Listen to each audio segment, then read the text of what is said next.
Naniniwala ka ba na ang isang normal na bus ay maaaring maging isang mobile coffin na nagdadala ng mga kapuspalad na kaluluwa diretsyo sa bibig ng isang demonyo?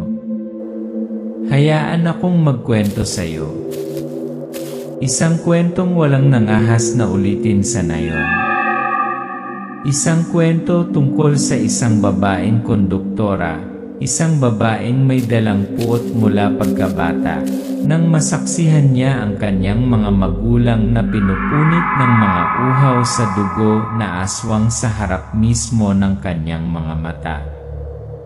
Si Ray ang pangalan niya. Mula noong araw na namatay ang kanyang mga magulang, nabuhay siya sa isang sakit na hindi naghihilom. Tuwing gabi, bumabalik ang alaalang iyon, ang tunog ng pagpunit ng laman, ang mga hiyawan, ang baho ng dugo, at ang panunumpa. Balang araw, ibabalik ko ang lahat sa masamang lahi na iyon. Ngunit kabalintunaan, inilagay ng tadhana si Ray sa nakamamatay na bus. Isang bus na tila nagdadala lamang ng mga mahihirap mula sa istasyon ng bayan pabalik sa kanilang bayan. Ngunit noong gabing iyon, ang bus ay naging isang larangan ng digmaan sa pagitan ng mga tao at kadiliman. Sa makapal na kadiliman, kakaibang amoy ang umagos. Biglang nasizur ang isang pasahero. Umalinggaw ang hiyawan sa buong bus. At alam ni Ray nandito ang aswang. Sa gitna mismo ng mga pasaherong nakaupo sa tabi niya. Ang mas nakakatakot ay iyon. Ang taong pinakapinagkatiwalaan ni Ray, ang driver na nagngangalang Yael, ay hindi naging kakampi. Nilapitan niya ito hindi dahil sa pagmamahal, ngunit dahil sa isang kakilakilabot na pakana, ang gamitin siya upang lumikha ng bagong henerasyon ng mga aswang. Nang gabing iyon, sa bus na may bahid ng dugo, kinailangan ni Ray na gumawa ng mga desisyon na magpapabago sa kapalaran ng lahat. Poprotektahan ba niya ang inosenteng bata na nagngangalang Nico o isakripisyo ito para mabuhay? May lakas ba siyang harapin ang babaeng minsang nag-alaga sa kanya na si Aling Gemma, ngayon ay nahayag na isang aswang sa anyo ng tao? May mga alaala ibinabaon ng mga tao para mabuhay. Ngunit para kay si Ray, walang araw na hindi niya ito naalala. Isang gabi ang gabing tuluyang sumira sa kanyang pagkabata. 10 taong gulang pa lamang nasaksihan ni Ray ang kanyang mga magulang na pinaghiwa-hiwalay ng aswang. Dugo sa sahig ang bango. Ang mga pulang mata, ang ungol mula sa kadiliman, lahat ay nakatatak sa batang isipan na iyon. Nakayuko lang ang batang babae sa sulok ng bahay, nanginginig, pinagmamasdan ang halimaw na nilalamon ang kanyang mga mahal sa buhay. Gusto niyang sumugod palabas, ngunit hindi maigalaw ang kanyang mga paa. Gusto niyang sumigaw, ngunit nabara ang kanyang lalamunan. Naglalabas lamang ng desperadong hikbi. Nang gabing iyon, nawala ang lahat kay si Ray. Ang kanyang mga magulang, ang kanyang pagkabata, at ang kanyang paniniwala sa liwanag. Mahina ang background music. Mababa at seryoso ang boses ng tagapagsalaysay. Mula sa araw na iyon, isang itim na apoy ang umaapoy sa puso ni Ray. Balang araw sisirain ko itong demonyong ito. Kahit na ang lahat ay gastos ko, maghihiganti ako. Lumipas ang mga taon. Lumaki si Ere, may dalang sugat na hindi na maghihilom. Nakita ng mga tagalabas ang isang malakas at nakaligtas na babae, ngunit sa dilim isa pa lang siyang bata na mahigpit na nakahawak sa mga alaala ng dugo at luha. Introducing Yael, kaibigan o kaaway. Sa mga madilim na araw na iyon, tanging si Yael, isang batang driver na madalas makasalubong ni Ere sa istasyon ng bus, ang tanging nagparamdam sa kanya na hindi na siya nag-iisa. Madalas itong umiti, malumanay magsalita, at minsan ay nang-aasar pa para mawala ang lungkot sa mga mata nito. Pero may mali. Ang mga mata ni Yael minsan malamig na parang may tinatagong sikreto. Dumampi ang kamay nito sa balikat niya, nag-iwan ng hindi maipaliwanag na lamig. Si Ere ay parehong nabighani at biglang natakot. Marahil sa kaibuturan niya, alam niyang higit pa sa isang hindi nakakapinsalang kasama siya. Mga alingaw sa nayon, kumalat ang kadiliman. Pagkatapos ay nagsimulang kumalat ang mga alingaw sa buong nayon. Kakaibang pagkawala sa gabi. Hindi na umuwi ang mga taong nagpunta sa palengke. Umalingaw mula sa sementeryo ang ingay ng mga bata na umiiyak, kahit alam ng lahat na walang buhay doon. At lalo na mga aksidente sa bus sa ruta sa kabubatan ng Nabual. Nasugatan ng driver, naglaho ang mga pasahero, ang kotse lang ang gumulong sa gilid ng kalsada na parang walang laman. May nagsabi, huwag na huwag dumaan sa Nabual sa gabi dahil ang madilim na anino sa bubong ng sasakyan ay maaaring isang aswang na nagkukubli. Narinig ni Ere ang lahat. Naniwala siya sa lahat. At sa kaibuturan niya, alam niyang hinahatak siya ng tadhana pabalik sa madugong landas ng nakaraan. Isang sakay ng bus. Isang nakamamatay na gabi. Isang hindi maiiwasang paghaharap. Ngunit ang hindi alam ni Ere, iyon ba ang pinakadelikado, hindi ba't ang mga demonyong nagtatago sa dilim doon? Yung taong nakaupo sa tabi niya. Nang gabing iyon nagsimula ang nakamamatay na biyahe sa bus.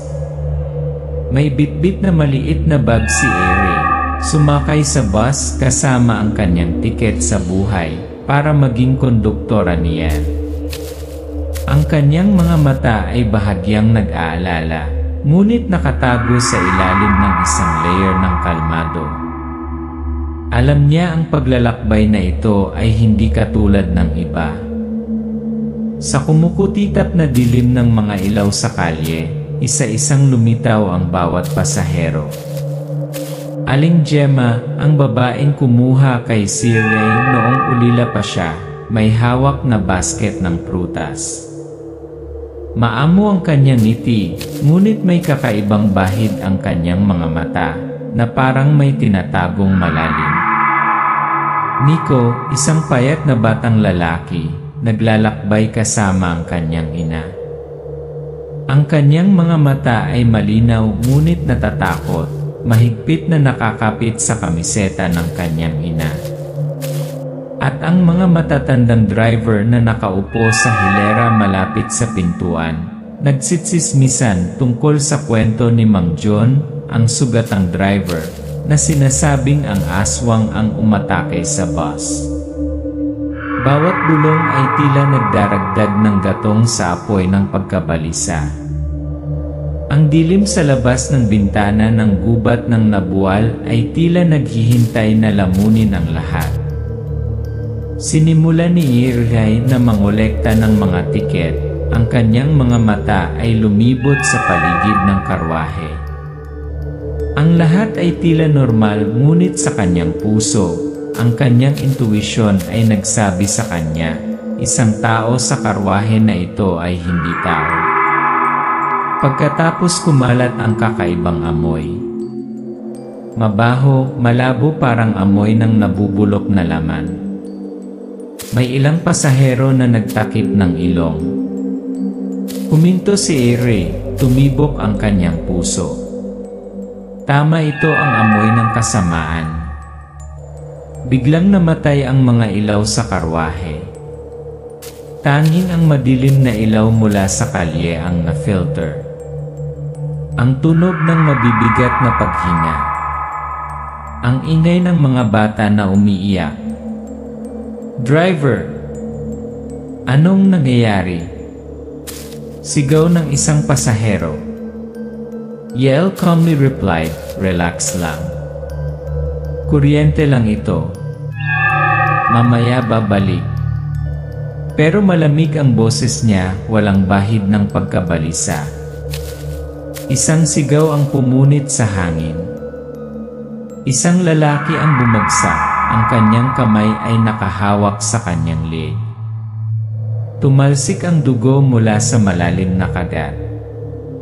Nagkagulo ang mga pasahero, naghaharutan at nagtatapakan sa masikip na compartment. Sumugod si Eri, puno ng takot ang kanyang mga mata. Sa dilim, nasulyapan niya ang isang pares ng pulang mata na kumikinang, pagkatapos ay nawala. Isang tao sa bus ang naglabas ng kanyang mga pangil. Sigaw ni Nico sabay kapit sa ina. Bulong ni Aling Gemma na parang nagdadasal, ngunit kakaiba ang panginginig ng kanyang mga kamay. Sigaw ni Niray, "Makinig ka sa akin. Huwag hayaang patayin muli ang mga ilaw. Sa dilim mamamatay tayo." Nakalock ang mga pinto ng bus. Walang makatakas. Isang bus ngayon ay isang bitag ng kamatayan. Nanginig si Eri, ngunit kumislap ang kanyang mga mata ng puot. Sa madilim na kabin, sa gitna ng hiyawan ng mga pasahero, kitang-kita niya ang isang figura na hindi gumagalaw. Aling Gemma, ang babaeng minsang kumuha sa kanya. Ang babaeng minsang itinuring ni Eri na pangalawang ina. Ngayon siya ay nakangiti, nagpapakita ng matalim, pula dugong pangil. "Hindi mo akalain, iha," paos ang boses ni Aling Gemma, umaalingaw na parang mula sa underworld. "Na ako ang pumatay sa mga magulang mo. At ngayong gabi dumating na ang turn mo." Parang sasabog ang puso ni Eri. Ngunit bago pa siya makapag-react, biglang bumunot ng matalim na kutsilyo si Yael, ang driver na pinagkatiwalaan niya noon, at hinarangan ang mukha ni Gemma. "Tumigil ka. Hayaan mo akong hawakan siya." Ang mga mata ni Yael ay malamig, ang kanyang mukha ay wala na ang karaniwang kahinahunan. Sa sandaling iyon, naunawaan ni Eri ang tanging kasama niya ay isang taksil. Lumapit si Yael, bumulong sa tenga ni Eri. "Sa simula, nilapitan kita dahil lang sa isang plano. Ang iyong dugo ay maghahalo sa dugo ko, nalilikha ng bagong henerasyon ng mga aswang. Ang iyong kapalaran ay hindi pumatay ng mga demonyo, ngunit upang ipanganak sila." Nagganga ang mga ngipin ni Eri, puno ng luha ang mga mata, ngunit nagniningning sa galit. Mula sa kanyang bulsa, inilabas niya ang punyal sagradong, ang banal na patalim na dating pag-aari ng kanyang ama. Sa kabilang kamay niya ay mahigpit niyang hinawakan ang bote ng holy water na matagal na niyang inihanda. Hindi, Yael, nanginginig ang boses niya pero determinado. Ang aking tadhana ay wakasan ang iyong mga species. Sumugod ang aswang. Nagsisigawan ang mga pasahero, maraming nahulog, tumalsik ang dugo sa mga upuan at bintana.